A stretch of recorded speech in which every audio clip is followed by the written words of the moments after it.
мына қазір маған хабарласып жатыр, адамдар звондап жатыр. Мен мына жақта больницаға кіре алмай жүрмін, емханаға. Емханаға кіре алмастан жүрмін мен қазір.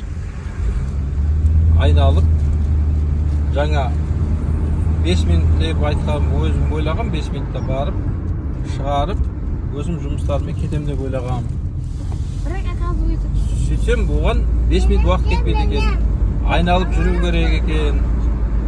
Мына айналма жолдың өзіне қазір жаңа 3 минут уақыт кетті. Енді қазір мына жаңа адам маған хабарласып қалғандықтан мен видеоның үзіліп кетті. Қазір қосымша екінші бөлімін түсіріп жатырмын.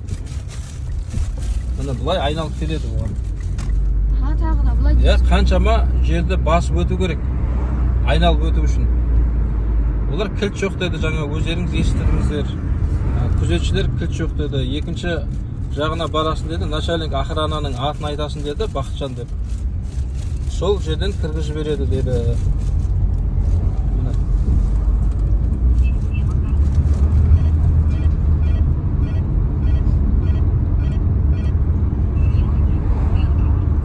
Неге осындай мәселелердің шешімін табылмасқа, неге шешімін таппайды, неге оңай жолдарын қарастырылмайды, неге басқа балама жолдары қарастырылмайды.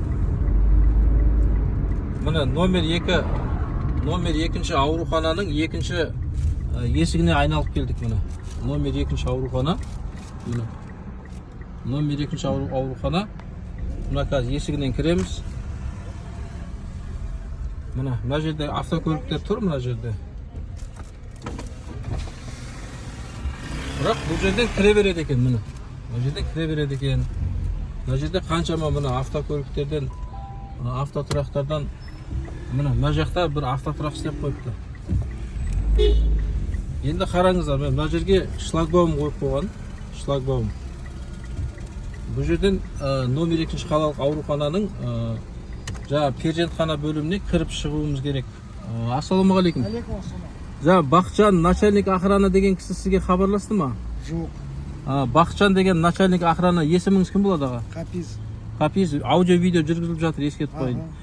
Жаңа Бақытжан деген начальник охрананың үлкен қызметкері айтты. Осы жерден Бақытжан деп атымды айтсаң, осы жерден кіргізіп жібереді деді. Әйеліміз операция болған, анау неден алып шығу керек, перзентханадан. Мен звонить етем Бақытжан. Звондаңыз, мен бұл жерде видео жүргізіп жатыр. Мен қазір кіруге болмайды. 2,5 минут уақытым кетті аға. Бағана ар жақта 5 минут, 27 минут, 28 жарты сағаттай уақытым кеткен. Қазір мен уақыттың бәрін есептеп жатырмын. Мен кіруім үшін қанша уақыт жоғалтамын? Білемін ғой, тәртіп осындай болмайды кіруге. Жақсы аға, енді мен қазір айтып жатырмын. Сұраңыз, Бақытжан деген кісіні танитын шығарсыз, иә? Начальник охранамын деді ғой. Хабарласыңыз.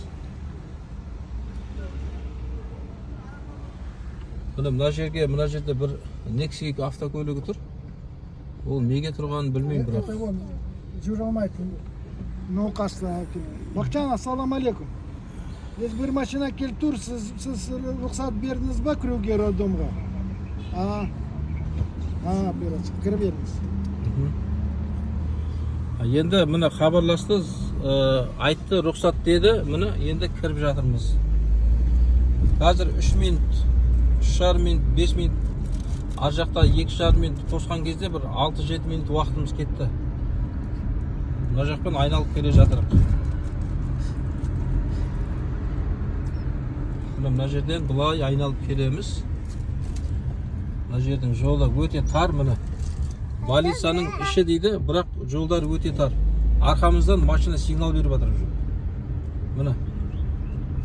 Машинаның жолдарының тарлығы, емхананың жолдарының, машинасының жүретін жолдары өте тар. Мына біз айналып келе жатырмыз, жолдардың бәрін осылай істеп қойған. Мына жерде коляскамен кетіп бара жатыр, бірақ машина өтетін болса қауіптірек. Коляскаға тиіп кетуіміз мүмкін да. Саламатсыз ба, абайлаңыз, апшына тиіп кетпейік. Мына жерден осылай жүреміз. Барлығы емхананың іші бір машина жүретін жолдар. 2 машина сиятын жол болу керек қой негізінде. Қарсы бағытпен сосын шығатын, кіретін машиналар бір-біріне жол беретіндей, өте алатындай қарсы бағытта жол болу. Мына жаңағы анау мен кіре алмаған есік, ана есік. Мынау номер 2 қалалық аурухананың алды.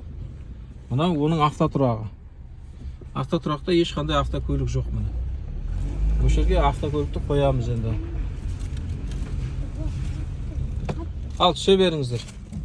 Наконец-то. Айналып келдік. Міне. Номер 2-ші қалалық аурухананың перзентхана бөлімі. Анау жерден біз кіре алмадық жаңа. Міне. Жақсылап көрсетіп қойайын. Кіре алмаған жеріміз анау. Осы кіре алмаған жерге қазір 5 минут, ар жақтан тағы 5 минут, 10 минут. Қазақтардың күтіп тұрғанымызға жарты сағат. Жалпы уақытымыз 40 минуттай уақыт жоғалттық осы жерде.